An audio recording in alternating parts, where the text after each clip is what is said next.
تو سر آپ یہ کہنا چاہ رہے ہیں کہ بلاول کے بجائے اگر کوئی اور ہو تو کوئی اعتراض نہیں ہونا چاہیے، موروثی سیاست نہیں، بلاول پہ بھی نہیں ہے اعتراض. ہم کہتے ہیں کہ یہ صرف نعروں سے یا جلسوں سے تو نہیں ہوگا. ابھی تک الیکشن شیڈول نہیں آیا ہے، لوگ ووٹ ڈالیں گے، پھر ووٹ میں اکثریت ہوگی. ہو سکتا ہے کہ جس طرح 18 ماہ کی حکومت بنی، کل بابوں کو پھر بیٹھ کر سر جوڑنے کی ضرورت پڑے اور پھر وہی کسی کے سر پہ تاج رکھیں. وہ بلاول بھی ہو سکتا ہے، مریم بھی ہو سکتی ہے، ایک عام اور نوجوان بھی ہو سکتا ہے. یہ تو وہ بات کی باتیں ہیں. تو میں سمجھتا ہوں قبل از وقت اس فضا کو جو کافی 18 ماہ تک صحیح انداز میں تھا اس کو برقرار رکھنے کی کوشش کی جائے. اور اگر ایڈجسٹمنٹ یا اتحاد نہیں ہو سکتا تو اس کے بجائے یہ کہ اپنے منشور کے حوالے سے بات کی جائے، قوم کے سامنے بات رکھی جائے. اور یہ بات تو اب واضح ہو چکی ہے. پیپلز پارٹی نے بھی کہہ دیا کہ ہمارا وزیر اعظم برخوردار جو ہے وہ بلاول ہے. مسلم لیگ نون نے بھی کہا. ہر جماعت کو یہ حق حاصل ہے، لیکن یہ حق تب خواب شرمندہ تعبیر ہوگا جب اس وقت عوام حافظ ووٹ دیں گے. آپ کی سوچ کیا؟ میں اگر میں ایک جنرلی ایک بات کروں، میں بلاول بھٹو زرداری صاحب کے بیان کو ہٹا کے بات کروں. سر، نوجوان قیادت آگے آنی چاہیے اور آگے ملک کو لے کر آنی چاہیے، لیکن تجربہ سب سے اہمیت کا حامل ہوتا ہے. لیکن تجربے کی بنیاد پر آپ مشیر رکھ لیں، مشیر آپ کے اچھے ہونے چاہیے، تجربے کار ہونے چاہیے، لیکن نوجوان قیادت ہو جو وزیر اعظم کے منصب پر بیٹھے، پاکستان کو ریپرزینٹ کرے پوری دنیا کے اندر، تو یہ زیادہ آئیڈیل سچویشن نہیں ہوتی؟ آپ کو کیا لگتا ہے؟ آپ کی کیا رائے ہے؟ دیکھیں، میں یہی سمجھتا ہوں کہ آئیڈیل سچویشن ہے، لیکن اس کی بنیاد پھر بھی میں یہی کہوں گا کہ عوام کی نمائندگی کے حوالے سے ہے. اب بات تو بالکل واضح ہے اور برخوردار بلاول کا بھی نام آ گیا ہے. عوام اگر سب زیادہ ووٹ ان کو دیں گے تو ان کی پارٹی کا پھر یہ استحقاق بنتا ہے اور اس کا پرویلیج بنتا ہے کہ وہ جس کو بھی رکھیں. اور میں سمجھتا ہوں کہ دوسروں کو اس فیصلے کو قبول کرنا چاہیے. اور بنیادی طور پر میں سمجھتا ہوں کہ نظریاتی بنیادوں پر بھی ان کو رہنمائی بھی کرنی چاہیے. اور خود ہی جو ہمارے بزرگ سیاستدان ہیں ان کو چاہیے کہ وہ نوجوانوں کی حوصلہ افزائی کریں، کیونکہ اس وقت نوجوانوں کی جو تعداد ہے وہ ملک کے آبادی کے حوالے سے بھی آگے ہے اور جو ذمہ داریوں کے حوالے سے بھی ہے. جب تک اللہ تعالیٰ ان بزرگوں کا سایہ ہمارے سر پہ پہلے بھی رکھا ہے، زیادہ دیر تک رکھے، تو اس وقت تک ان کے تجربات سے نوجوانوں کو مستفید ہونا چاہیے اور عملی پریکٹیکلی بھی ان کو آگے بڑھا. بلاول صاحب کو ناراضگی ہے کیا؟ یہ بھی 3 مہینے پہلے تک تو ایک بزرگ سیاستدان کی کیبنٹ کا حصہ تھے وہ، تو اس وقت تو وہ کہتے تھے کہ جناب شہباز شریف صاحب ان کے نون لیگ کے وزیر اعظم نہیں ہیں، ہمارے وزیر اعظم ہیں. پھر وہ یہ بات بھی کہتے تھے کہ ایسا ایڈمنسٹریٹر ہمیں کراچی کے لیے بھی چاہیے. یہ بہت بڑی بات ہوتی ہے کہ آپ اتنی بڑی بات کر دیں. تو اس وقت ایڈمنسٹریٹر کے طور پہ شہباز شریف صاحب کی عمر 70 سال نہیں ہے یا اس وقت لگ نہیں رہی تھی؟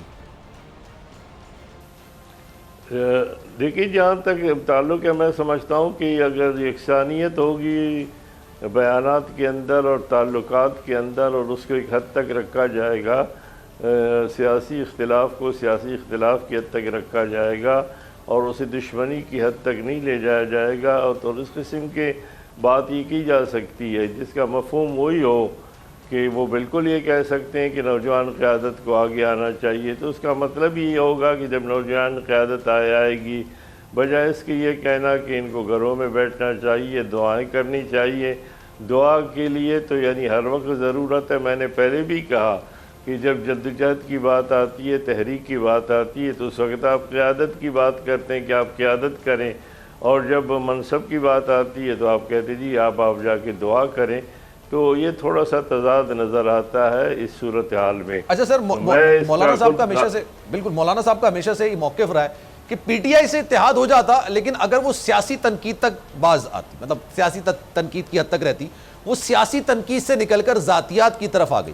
یہ بلاول صاحب کا جو بیان ہے مولانا صاحب کے لیے، یا ظاہر سی بات ہے جن لوگوں کے لیے بھی ہوگا 70 سال کے لیے، جو بھی اس کے زمرے کے اندر آ جاتا ہے، یہ ذاتی نوعیت کا بیان ہے. آپ کو لگتا ہے کہ اس کے بعد پیپلز پارٹی جے یو آئی کا کوئی اتحاد ہو سکتا ہے؟ کیونکہ مولانا صاحب نے بھی اس کا بڑا اچھے سے جواب دیا کہ جناب ایکسپیرینس کی ضرورت ہوتی ہے، اور واضح طور پر نظر آ جاتا ہے بیانات کے اندر کہ کون نوجوان ہے، کون ایکسپیرینس کا ہے، اور پاکستان کو ایکسپیرینس کی عادت کی ضرورت ہے تاکہ اس بحران سے نکال سکے.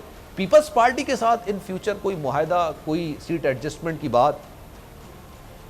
دیکھیے میں سمجھتا ہوں کہ سیاست میں اور ہماری پاکستانی سیاست میں کوئی چیز بھی ایسی نہیں ہے جو جس کی آپ پہلے نفی کی جائے، یا آپ حال کے بارے میں کچھ کہہ سکتے ہیں، ماضی کے بارے میں، مستقبل کے بارے میں تو کوئی پیشین گوئی نہیں کی جا سکتی ہے۔ آپ کو یاد ہوگا مسلم لیگ نون اور پیپلز پارٹی کے درمیان کتنی چپکلش تھی اور کیا صورتحال تھا، ایم کیو ایم کے حوالے سے کیا تھی۔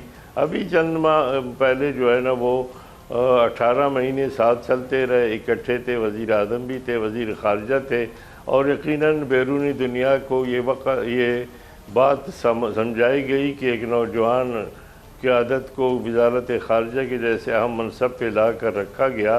اس کا مطلب یہ ہے کہ بزرگ چاہتے ہیں کہ نوجوان قیادت جو ہے وہ آگے ابھرے، لیکن کس جگہ پر، کس وقت اور کس کو رکھنا چاہیے، میں سمجھتا ہوں کہ یہ تو کوچ بھی اور سلیکشن بھی کا جس طرح منصب بنتا ہے تو یہ منصب ان بزرگوں کا ہے، جس میں زرداری صاحب بھی ہیں، مولانا فضل الرحمان صاحب بھی ہیں، نواز شریف صاحب بھی ہیں، اور دیگر مسلم لیگ کے قائدین ہیں، محمود خان صاحب جو ہیں، یہ تمام جتنے بھی ہیں، ظاہر ہے کہ انہی کی تربیت کی وجہ سے ہی لوگ آئے ہیں، اور خصوصاً پھر اگر ان کے اپنے خاندان میں سے کہ یہ کہے کہ جناب ان کو ختم آگے بڑھا جائے یا دعا کے لیے کیا جائے، تو میں سمجھتا ہوں دعاؤں کے ساتھ ووٹوں کی بھی ضرورت ہوگی، دعاؤں کے ساتھ دوا کی بھی ضرورت ہوگی۔ چلیں sir, thank you so much for your time. اگر آپ کو یہ ویڈیو پسند آئی تو سبسکرائب کریں اور بیل آئیکن پر کلک کریں۔ سبسکرائب کریں اور بیل دبائیں تاکہ کوئی خبر رہ نہ جائے۔